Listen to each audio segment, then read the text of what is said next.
This year's entitled Halachot in memory of Leon Issacson Zichronah Livracha.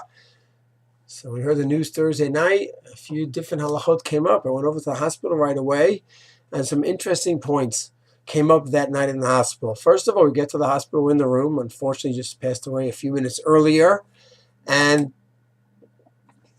some points that we may not always be thinking about, but I'd like to give them over now in his memory, that whenever we learn these halachot, it would be in his memory, in his zechut.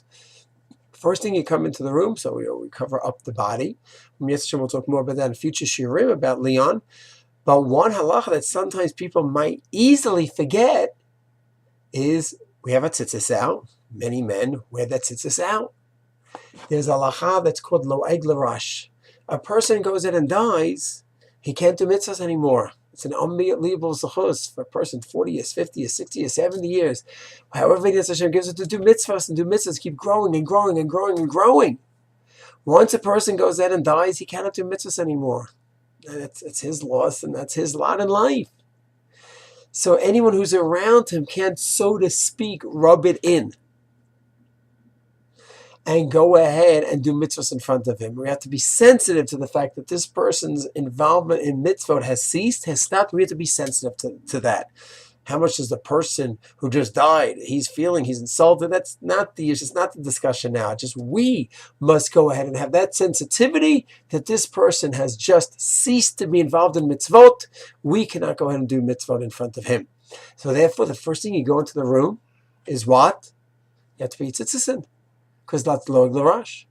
Well, I'm going to go ahead and I'll sit and I'm going to learn in his merit. Well, it's not so simple, because then you're doing the mitzvah of learning. You want to do something in his merit, so tehillim, that's not really considered a mitzvah. It's saying tehillim is a tefillah for his merit. So that would be considered all right. This halacha of lo'eg l'rash is not just when you're in the presence of the body, right after someone's death, when someone's in a cemetery and someone's walking near a grave, or someone's by the eulogy and right near the body. All of that is called lo'eg l'rash. We should not be involved in mitzvot during that time. Of course, that's not considered respectful to the dead. So that's one halacha related to the night of Leon's death, called lo'eg l'rash, where we go ahead and we don't go ahead and, so to speak, rub it in, so to speak, that, oh, we're doing mitzvahs. Then we have to be sensitive to the mace and to the person's ending of his involvement in mitzvot. Shalom.